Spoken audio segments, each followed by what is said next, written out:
This is the Common Health Podcast, a product of the CSIS Bipartisan Alliance for Global Health Security. We engage with diverse leaders on the question of how best to navigate this period of exceptional turmoil, reform, and uncertainty in U.S. leadership.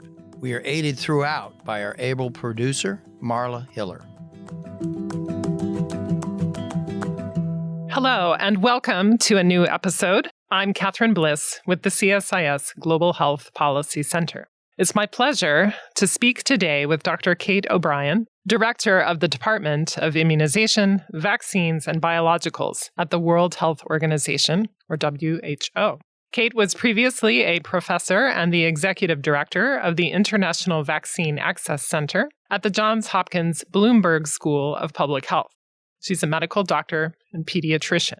Now, earlier this week, she was honored in Washington, D.C. with the Albert B. Sabin Gold Medal Award. And in granting this award, the Sabin Vaccine Institute recognized Kate's research leading to the development of the pneumococcal vaccine, which prevents pneumonia, and her efforts to ensure equitable access to immunizations worldwide. Today, I'm hoping that we'll talk about the state of global immunization programs, the current measles outbreaks in the United States and around the world, what can be done to address the decline in vaccine confidence in recent years, and what's at risk as the U.S. and other funders trim back support for biomedical research and development. Kate, welcome to the Common Health. Pleasure to be with you. So it's May 2025. We're about halfway through the year, which is also the midpoint of the decade of focus for Immunization Agenda 2030. It's also been 5 years since the start of the COVID-19 pandemic, which has had such an impact on immunization efforts worldwide. So I wanted to start by asking you, really, given where we are at this moment in time, how do you characterize the state of immunization programs globally? And what are the bright spots and where are there still really challenges to be addressed in reaching the goals outlined in IA 2030? Yeah, thanks for such a great question. I think probably the first place to start is that vaccine preventable diseases today are, in many countries, relatively uncommon. And I want to really point out why that is. So 50 years ago, which is not that long ago, only about 5% of children around the world were vaccinated against the core diseases that we vaccinate against today. And if we just zip forward 50 years to today, about 85% of children are vaccinated.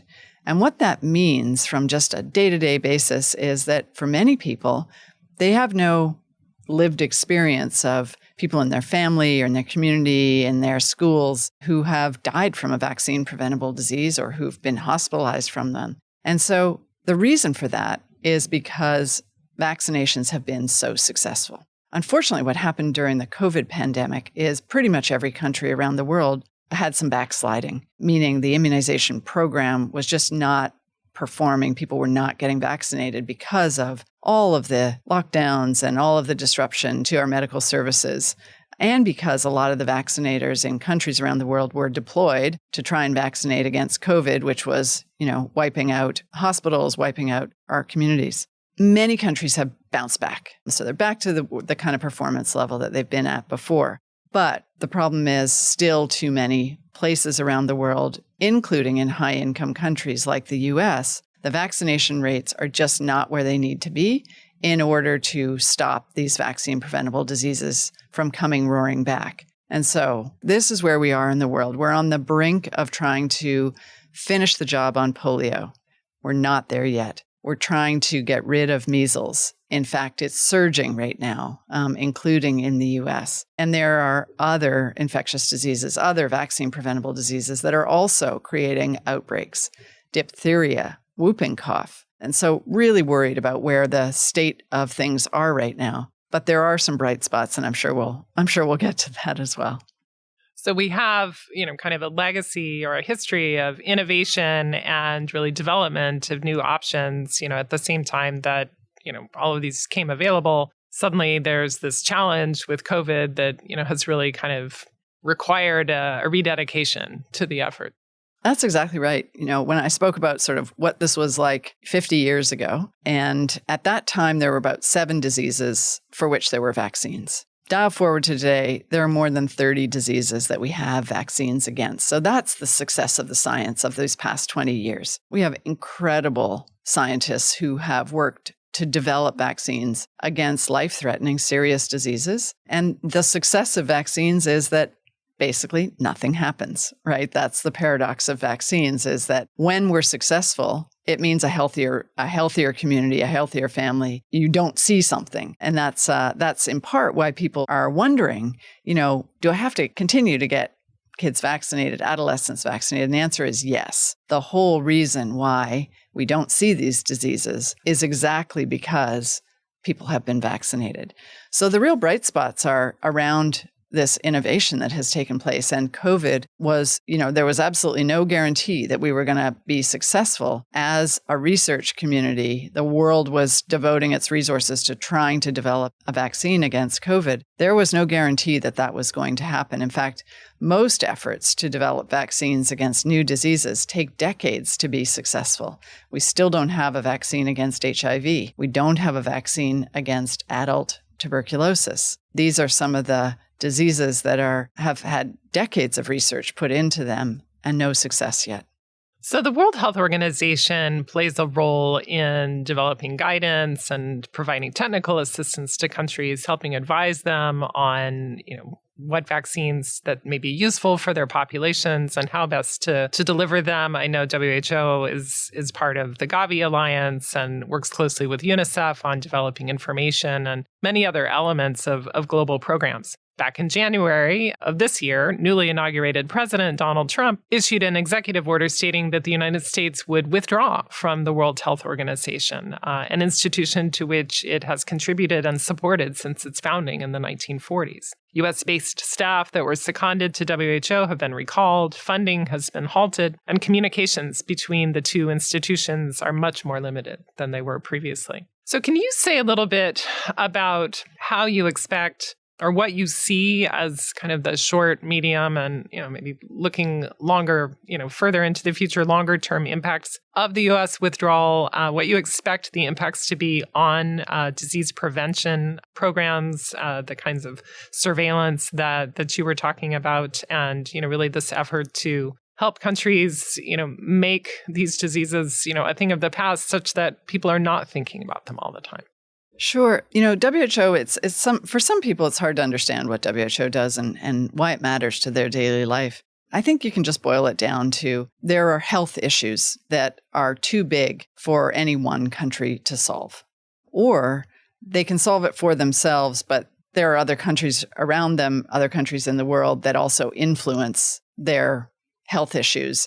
And so we have to have a place where these big issues can be worked on together, since no country can address them alone, and that we can coordinate across countries, we can collaborate. There's a place where countries can talk to each other around health issues. And that's particularly true for infectious diseases for the very reason that pathogens don't respect borders.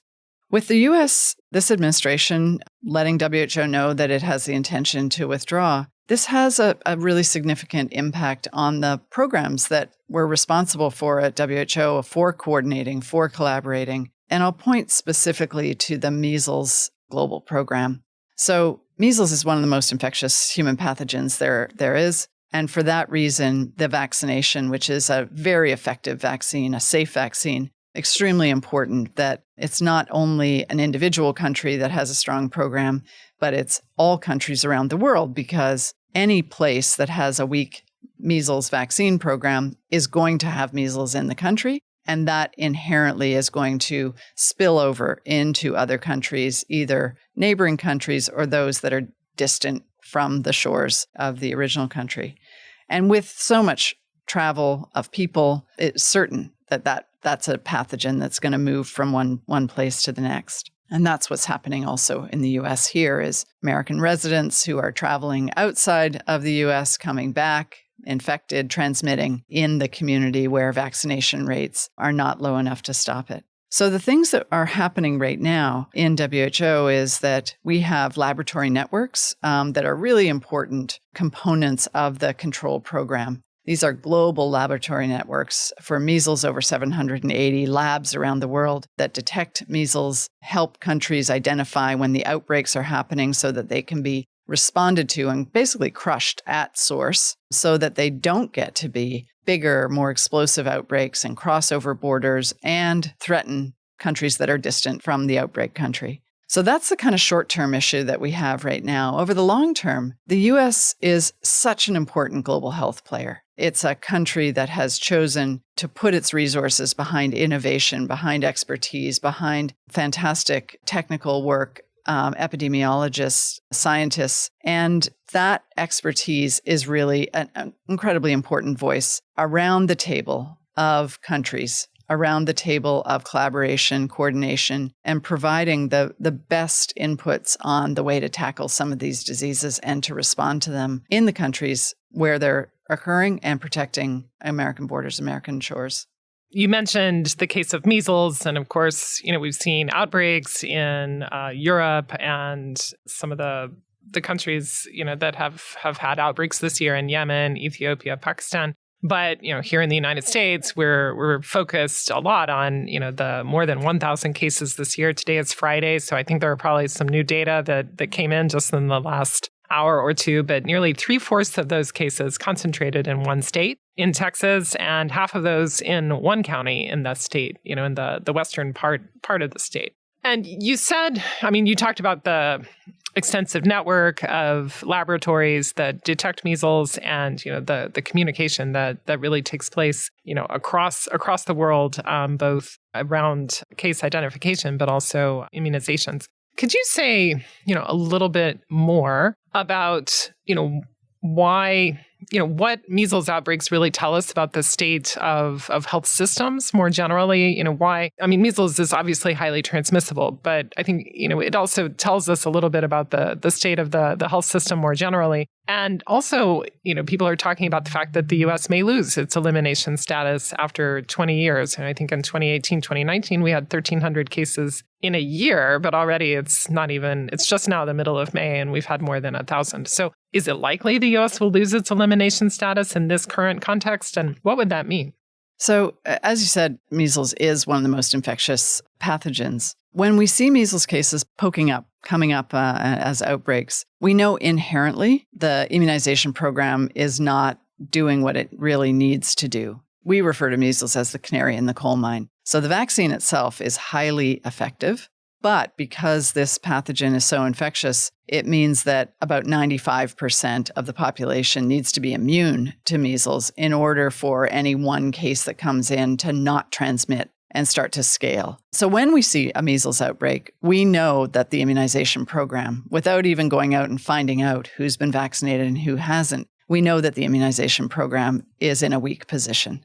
And it means that the other diseases that are also vaccine preventable are probably happening as well, but we can't see them as easily because they're not as easily identifiable. So it's really a flag. It's like a red flag, waving, saying this is a community where immunization coverage is incomplete and is too low to protect from transmission of these pathogens. The issue is that for the United States, as you said, elimination is a situation where the pathogen just does not circulate domestically. That's the definition of a national elimination. And in fact, the whole of this hemisphere, so the whole of North America, Central and Southern America, is an eliminated area. Means every country has stopped the transmission domestically for a 12-month period for measles. Now, the problem is that these countries, even if you're in elimination status, as long as every other country that's beyond yours is not yet eliminated, there are importations that happen. So it doesn't mean that there aren't measles cases that happen because they're coming in from the outside. However, as you said, there's a lot of transmission going on in the US right now. The vaccination coverage rates are too low to stop it. And if this transmission domestically continues for a 12-month or more period, the US will no longer be designated as a country that has eliminated measles, and the whole region will lose its elimination status. So this is about big backsliding. Measles is a serious disease. It can certainly cause death, as we know, even in high-income countries from what has happened in Texas. And furthermore, causes serious disease even if it's survivable. And among those who get measles, there is a rare syndrome, but it happens where years later in childhood or in adolescence, there can be a really serious consequence of the measles infection, which is a brain disease that is not curable and leads eventually to the death of that child. So this is what's at risk. This is what is in play right now. And we know that measles vaccine is a very safe vaccine.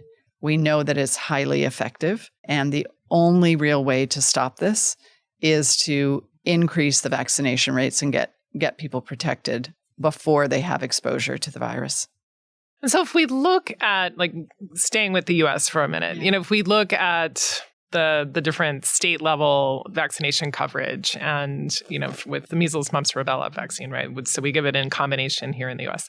If we look at the median of the U.S., it's not terrible, right? It's like in the low 90s or something. It's just under the 95. But then you see considerable variation among the states. And then if you go in to the county level or the school districts, you can see even within districts, there are, pretty significant pockets of under-vaccinated children. There have been, I guess the CDC presents or provides information about vaccine exemptions, and then some of the states do as well. But, if you look, there's really been a trend upward in the non-medical vaccine exemptions in recent years. So I wanted to ask you about the issue of vaccine confidence. Now, I think you went to WHO in 2019, right? But that was the year also that vaccine hesitancy was listed as one of the top 10 threats to global health. And we've really seen vaccine confidence along with trust in science and the healthcare sector really decline even further since the COVID-19 pandemic. And I know there have been some surveys recently that show that young people in particular, kind of adolescents to young adults, are, perhaps even more skeptical. And I wanted to ask you to say a bit about the strategies or opportunities for effectively addressing people's concerns about vaccine safety, which of course, are, often there, but at the same time, the circulation of misinformation and disinformation about vaccines that really seems to have increased in the post-COVID period. One of the things that I say is that vaccines don't save lives, only vaccinations save lives. A vaccine that's sitting on a shelf or in a refrigerator is of no benefit unless it's actually provided to somebody. And the only way to provide vaccines to infants, adolescents, adults is if there's a willingness to be vaccinated. So trust in vaccines, and I don't mean blind trust, but I do mean that an educated public, a public that has confidence in the systems that are in place to assure that the vaccines that are regulated, authorized for use, and are recommended for use. And those are two different steps in the whole process. First, the regulation, and second, the recommendation of who should be vaccinated. Having trust in those systems, that they're based on evidence. They're based on measured efforts to identify and be sure that we know, does the vaccine perform? At what level does it perform? Is it a safe product? And is it manufactured in a consistent way? And we can be certain of the quality of the manufacturing. Only when the public has confidence in those steps and has trust that they're all being followed, and has an understanding also of the seriousness of the diseases against which we vaccinate, those things all have to come together in order for vaccinations to take place. So it's really important that people are getting accurate information, that they're getting accurate information from the internet, from social media, that they're getting accurate information from leaders. Those could be very local community leaders, religious leaders, leaders at the national level, or leaders even at the global level. So it can't be overstated the importance of leadership voices in assuring that they are communicating accurate information. What we see on the internet, what we see in social media, is it is being overwhelmed with misinformation. and disinformation. There's a difference between those two. Misinformation is just, the information is just wrong, and disinformation is around intentional sharing of incorrect information. So both of those things are at play, and we're also seeing sort of vaccine revisionism, kind of retelling stories about the vaccine development or vaccine usage that is just completely reframing what actually the story is. So there are techniques, there are strategies that are evidence-based around how to address this. First of all, just like politics, on vaccine confidence, everything is local. It's really about the local environment, socially what's going on in the environment. And so that we do have tools that WHO has developed to help local public health officials just understand what's happening in the community, because only then can you tailor the approaches to address the trust issues, the confidence issues. And what is most important is I'm a pediatrician also, not only a public health person. We really want people to be informed about their health. We want people to understand the facts of the matter, the facts about the diseases and the facts about the vaccines. So an informed public is a really important part of this as well. So these are the things that are critical to assure that there is a community that is willing and able to engage. I want to say, though, that when you look globally, the main reason that people are not vaccinated is not around vaccine hesitancy or vaccine confidence. The main reason that people aren't vaccinated is they don't have access to vaccines. And so what's a bit paradoxical for me is in a country like the United States, huge resources, one of the wealthiest, if not the wealthiest country in the world, the sort of value that people place on vaccines is not the same as when I go to many other countries around the world where people have a deep understanding of and a deep desire and will walk literally miles to assure that their child is vaccinated or their adolescent or they are vaccinated. And part of the problem we spoke about a little bit before is that vaccines have this sort of inherent paradox about them. When they're being most successful, nothing happens. And so we give them to, healthy people who don't have these diseases in order to prevent them from getting diseases. And if we're super successful, nobody gets the disease, right? It means for people that they start to lose their understanding because it's not part of their lived experience to actually see their own kids or their nieces and nephews or other members of their school or community who are hospitalized, suffering, or even lose their lives from these diseases.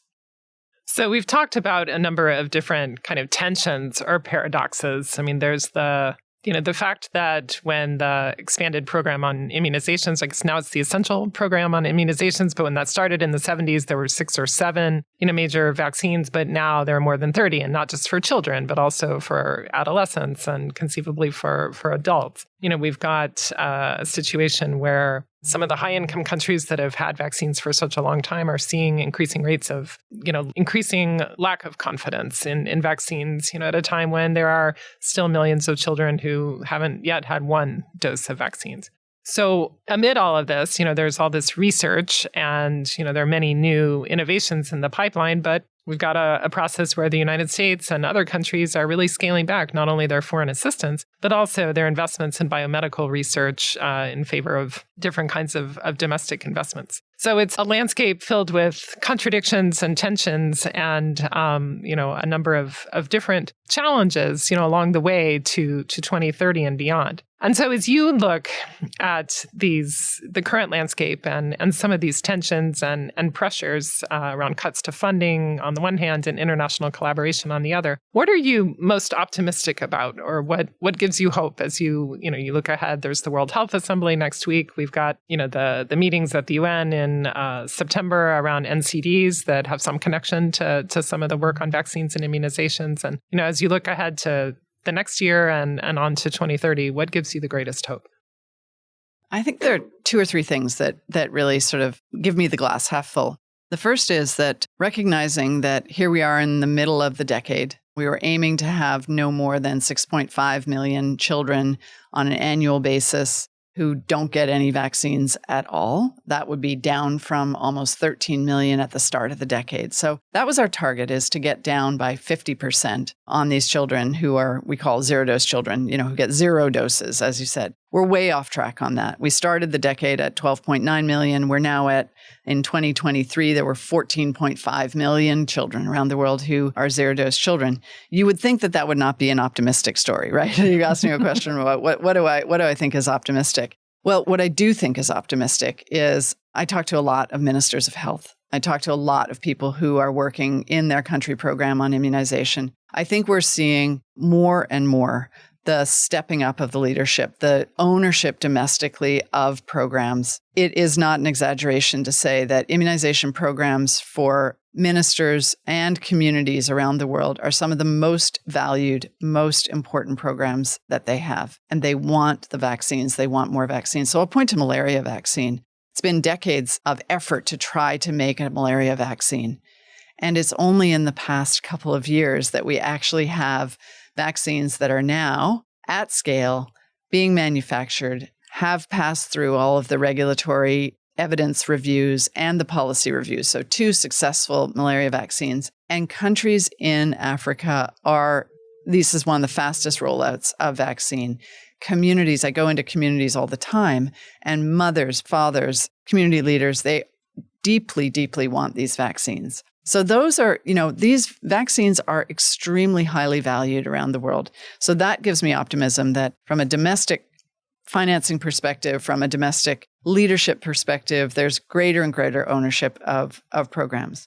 The second thing that gives me optimism is that the science is still advancing. So we think there are on the near-term horizon the possibility that we would have new tuberculosis vaccines. Again, tuberculosis being one of the sort of huge disease burdens worldwide in middle-income countries, high-income countries, and low-income countries. And so we've got innovations just on the brink. And the third is that we are so close on polio.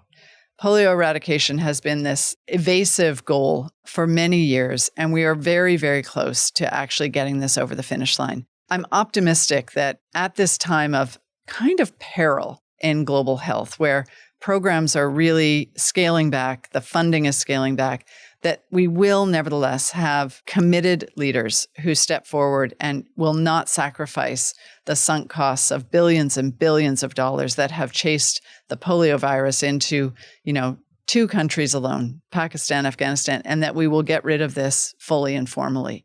It makes domestic, when you think about what does that mean for an American resident, the shores of America, if we don't do that, what is the opposite of this? If we don't do that, in a setting where, we have weaker immunization programs in some countries, these diseases are coming back. So we will be in a sicker and more deadly world, but there is still time to act. And so that opportunity, that window of opportunity is there. And I think that's what is the most important thing for us to seize that opportunity and step through the door on that. So those are some of the things that I'm optimistic about.